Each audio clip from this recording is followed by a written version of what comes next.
let's go over my 2025 aspirations, what I want to accomplish, and how I'm going to do that. I am going to go over my personal journal, my book journal, and then also the 2025 book spreadsheet that I am going to be using.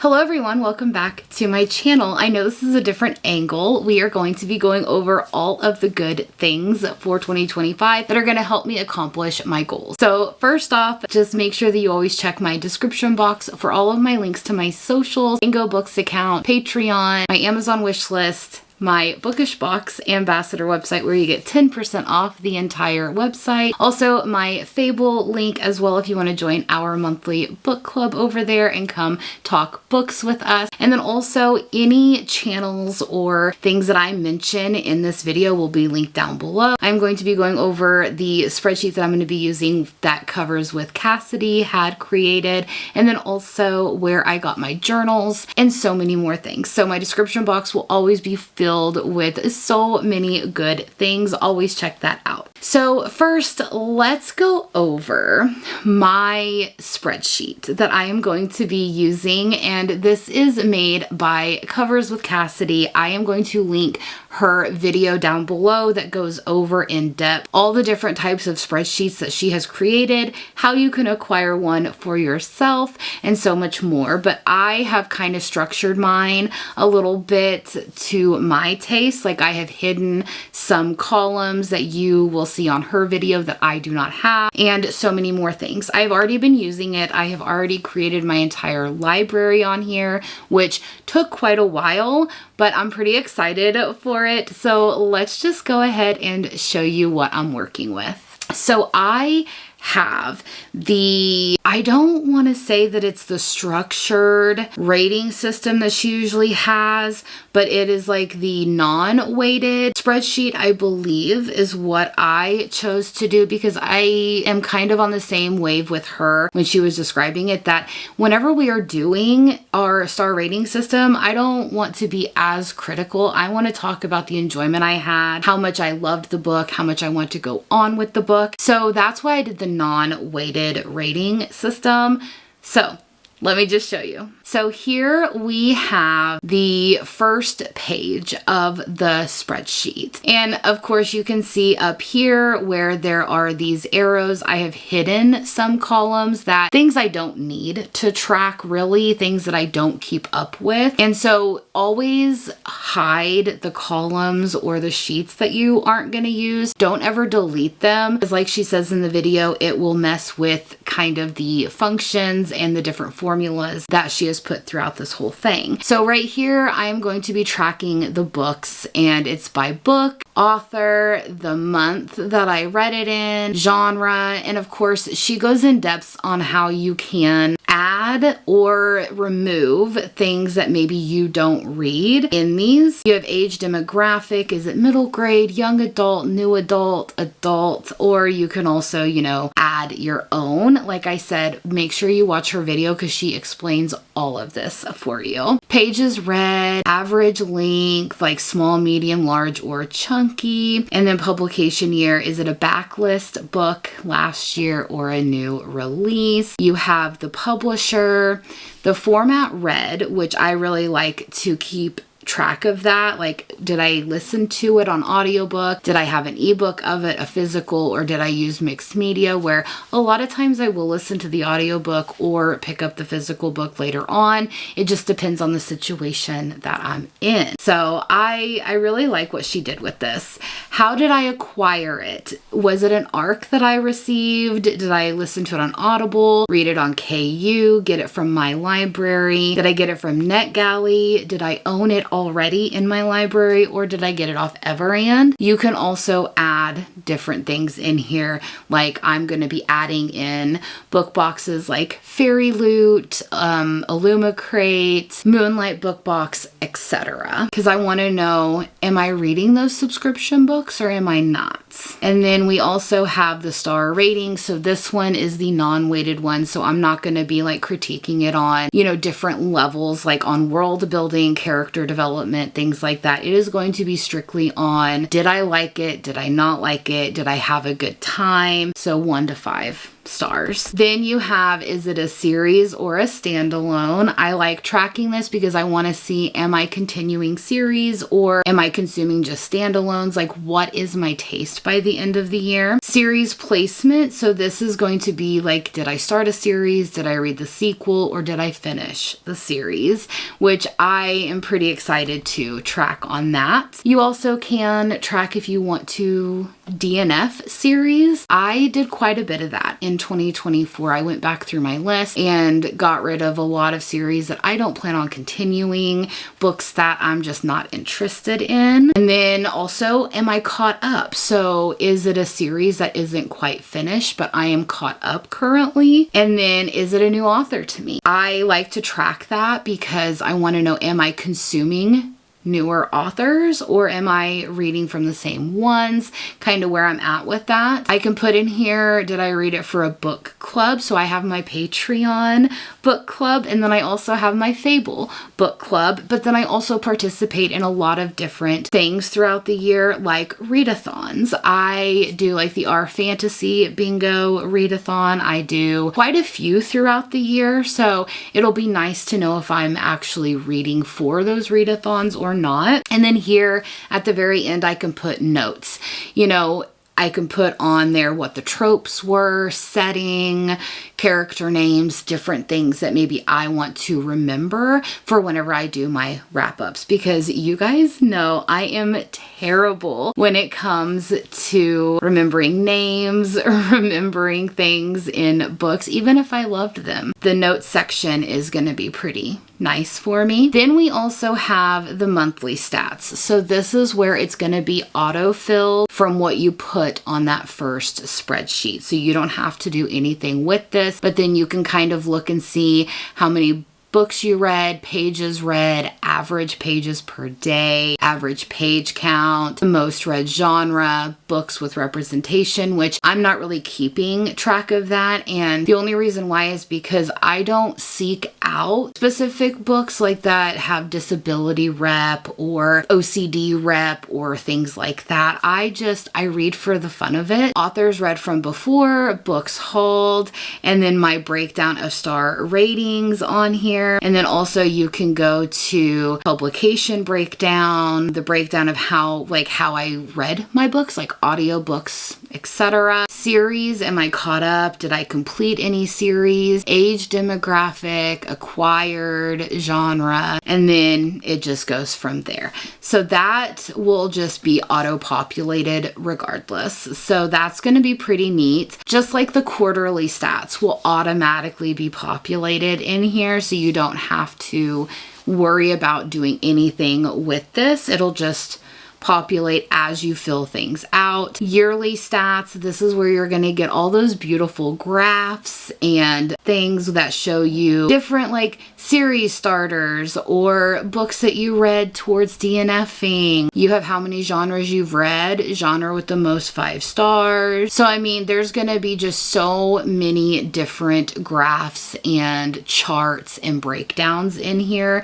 that will automatically be filled out organically as you fill out that first tab. And then you have more stats. This is where you really don't want to mess with anything because she has in here the publisher and then the parent publisher. Now she does go into depth on if you need to add publishers or parent publishers and stuff. She explains how to do that. So just make sure that you watch that video so you don't mess up any of the formulas that she has going on. And then you also have like genre, things like that. And then you also have like where the star ratings will automatically go. And then over here, it just kind of gives you the parent publishers, like how many am I reading that are from Penguin or Macmillan, Simon & Schuster, and then the author breakdown. So I really like that because I do get arcs from many different companies and it's going to be nice to see how that goes. And then we have the hauled tab, which this is one that's really going to help me with list some things that I want to accomplish in 2025, which we are going to get into. But here I can put the title, author, the format, genre, age, month. Did I read it? And then received. Was it gifted, bought, sent for review? And I'm going to be adding on there like all the different book boxes and such to kind of see where I'm at with that. And then it will organically make a little pie chart for you. So that's going to be pretty neat. This is another tab where you can put the DNFs that you have for the month, which is going to be so wonderful for me because I never knew how to include what I actually read into my statistics from 2024. So in here, whenever you put the book and the pages read, so if it's a 500-page book, but you only read like 150 pages, you'll put it in there and then it will automatically go into your stats on the different pages. So that's always really nice to have. And then status, you can do a soft DNF where you are going to pick it back up later, or a hard DNF where you're just done. And then also you pick the month that you did that in. So that will help those stats on the monthly, quarterly, and yearly stats. Then you have different reading challenges as she added in here. These are not all the reading challenges or readathons that are going on, but she does have here where you can click on the links to go to the announcement videos and such if you want to do that. And you can update this if you want to, or you don't have to, but it's just some ideas if you wanted to do any of those. And then my reading catalog. So on here, you put the name of the book, the author, you can check mark if you've read it, and then I added in like special edition on here, but you can put hardcover, paperback.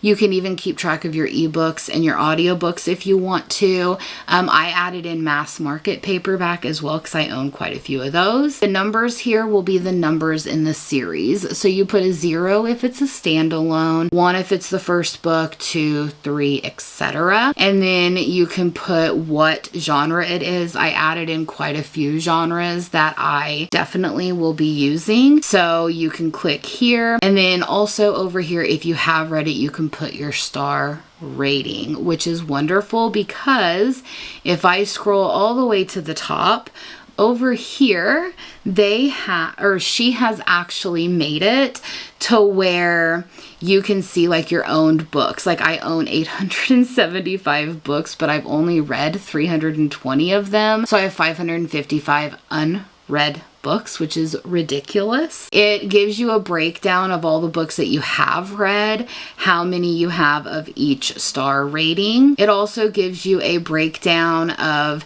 how many you have in different genres. Like, of course, fantasy romance is my biggest genre that I own. And then you have series versus standalone. So I have 175 standalones, 381 of the first book, and then it just kind of goes down from there. I had to add in like 12th, 13th, 14th book because there is a series that is going to get to be that many, but it just kind of gives you like a breakdown of everything, and I really, really like that. And then the last tab is end of the year. This is where she has the non-weighted structure. She has the non-weighted with 0.5 stars, and then she also has the weighted and the weighted with 0.5 stars. I just did the non-weighted. I don't really do 3.5 stars or anything, so I just did the normal one. But this is going to be automatically filled out, and you can just look at it at the end of the year, so your statistics are all wrapped up together. So that is my spreadsheet that I will be using. Like I said, I am going to leave Cover with Cassidy's video down below on how she details everything, how you can edit things in there, and also the Google Drive where you can get it to use for yourself if you want to do that.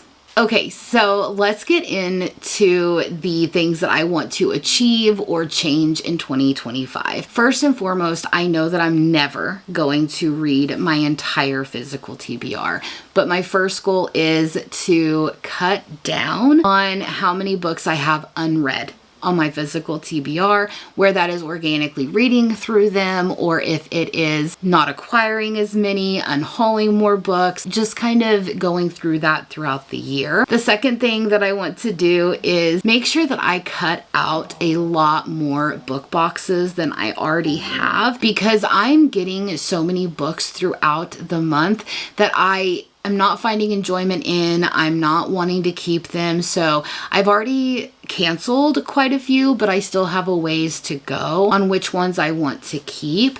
So I figure, like Fairy Loot Young Adult, for instance, I want to cancel the young adult subscription because more times than not, there are a lot of books that I'm just not interested in.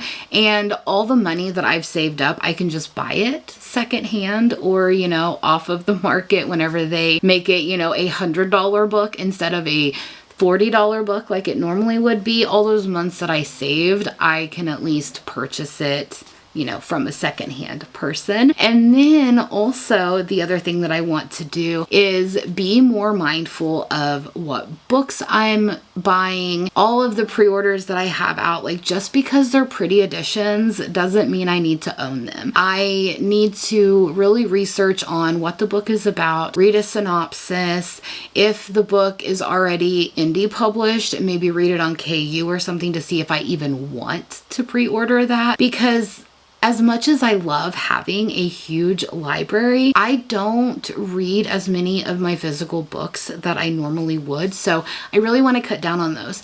I don't need a lot of pretty editions. I don't need 15 different versions of one book. So that is something that I am going to try to figure out as well. And another goal that is not necessarily channel oriented, but just in general, I am going to be getting into more of a healthier mind space. And that is going to help with all aspects of my life.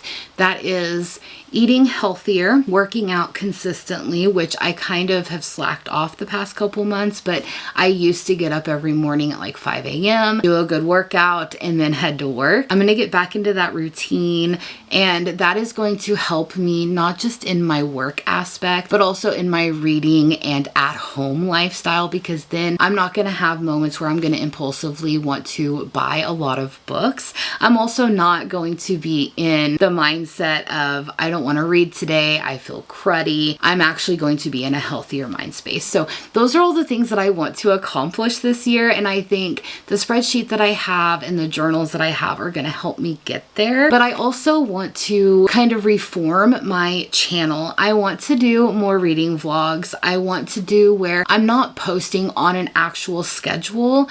I post when I actually have something good to post instead of just creating 10 to 15 minute videos just because I have Tuesday and Saturday as my upload schedule. I want to eliminate that. So I think going forward, you're just going to be seeing videos whenever I have them to go up. There will be at least one a week possibly, but I just don't want to make it to where I feel like this is a job and not something I love. So let's get into the personal planner that I have. I get mine from personalplanner.com, which I will have it linked down below, and you can customize it any way you want to.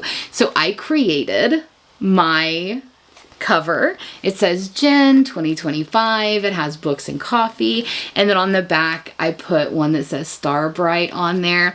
And then you also can purchase one of these to keep it closed. I have purchased the tabs that I can put on that tell me which month there is, because sometimes flicking through a journal and trying to find the month that you're on is kind of hard. Every aspect of this planner is personalized the way that I would want it.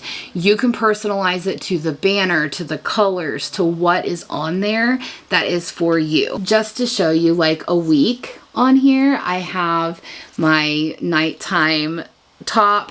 I always every week want to have an encouraging thing down here. I have where I can make a to-do list. I also have down here somewhere where I can make a note and different notes down here, but also you can see that I've already wrote in here a little bit. I can write different things on here. I can keep track of my workouts, and then also I can keep track of what the temperature is and what the weather is for that day. This coming week, you can see that I have, like over here, arms and walk, or legs and abs, my off day from working out, another, you know, inspirational thing. So I have that for each and every month, which is really, really nice. And that's going to help me whenever it comes to keeping on top of my goals. Let's get into all the goodies that you can add. There are so many different things that you can add on here in your journal that will be customized to you. There are fitness trackers, there are habit trackers, there are budget trackers. There are so many different things. I have here organize your home, and you have different things that you can organize, which is a big thing that I want to do for 2025. I also have declutter your home, so it kind of gives you motivation to declutter specific things. And then you have like monthly goals. Like on here I have start working out consistently, lower monthly costs, things like that.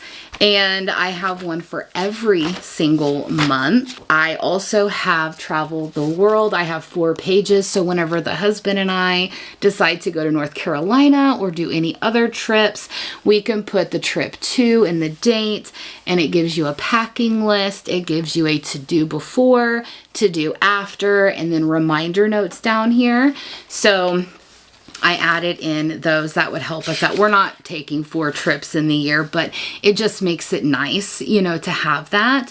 Then I chose the monthly budget planner, where you can create the expenses, like what you plan to spend, what you actually spent, what your income is, and it kind of just helps you keep track of your budget that way. So I have one for every single month.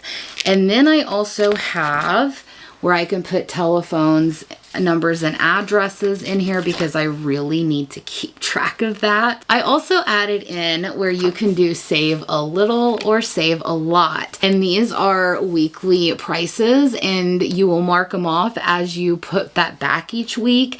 And after a year, it's $100. Then you have save a lot, where if you do this every week and you mark it off, then you will have $1,000 that you have saved in a year, which definitely seems more doable whenever you break it down that way.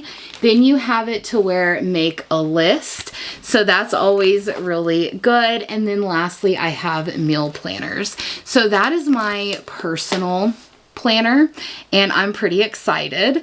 But then also I get from little Inklings, I have these little review booklets that you can get on there, and they are just review journals is all they are.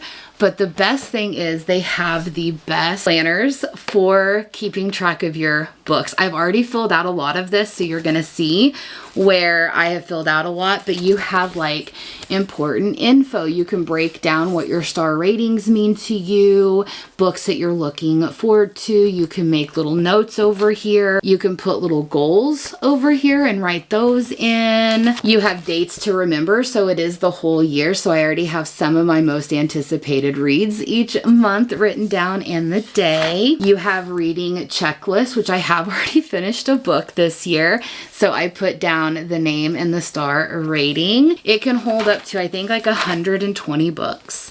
And then you have a bookshelf that you can color in, write in, however you want to do that. You have a section to put quotes in if you want. And then you have the book series tracker, which this is not all the series, but you can fill it out however you want to, and then you can do a wish list if anyone gifts you anything from your wish list or if you buy it off of your wish list. I already have some author backlists that I want to read in 2025. Books to reread, I went ahead and wrote under here Fable books to read because I want to keep track of my Fable book club and the books that I read. And then I have my Patreon book clubs. So our Patreon book for January is Never by Jessa Hastings. I don't do Battle of the Book, so I marked that out. But then you have a page for your 5-star reads if you want to keep track of that.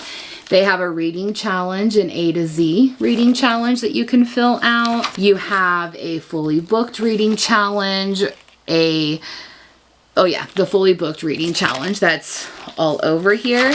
Then you have on the cover reading challenge and Reading Rainbow reading challenge if you want to do that. You have the genre reading challenge, the decades one, and also the world. You have your monthly reading stats, and then you also have your genre tally for the whole month to see like what genres you are doing. And then you can also make little pie charts here, and they give you a lot of like graphs or like bullet journal pages and things like that to create whatever you want. So I added in all the rest of my series tracker, and then whenever I get over here I started adding in the green ones that I started brand new this year, but several pages if you want to keep your bullet journal. And then I got the undated one, so January, I went ahead and dated it, and then I have here the different books that I'm reading and how long it takes me to read them. I have my books to read for January, so that was from my video that I did.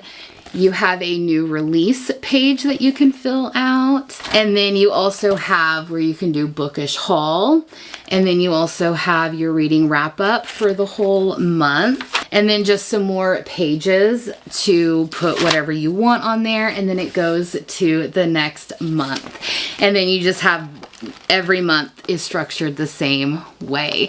So I really like Little Inklings because you can do the novel companion, which is the smaller version, have bigger versions that you can purchase. They also have dated and undated ones. I just was too late to the game to get a dated one, which is perfectly fine. But I really love Little Inklings because I love how they structure everything in their booklets. So those are my journals, my planners, my review booklets, and even my spreadsheet to keep track of everything. I hope that maybe you guys got something out of here. Maybe you'll use the spreadsheet that Cassidy made or purchase any of these planners that will help you in 2025. Leave me a comment below what you thought of this video and any thoughts you have. If you don't want to leave a comment but let me know you were here, leave me a book emoji for all of the fun things that we can use throughout the year. And I will see you next time. Bye!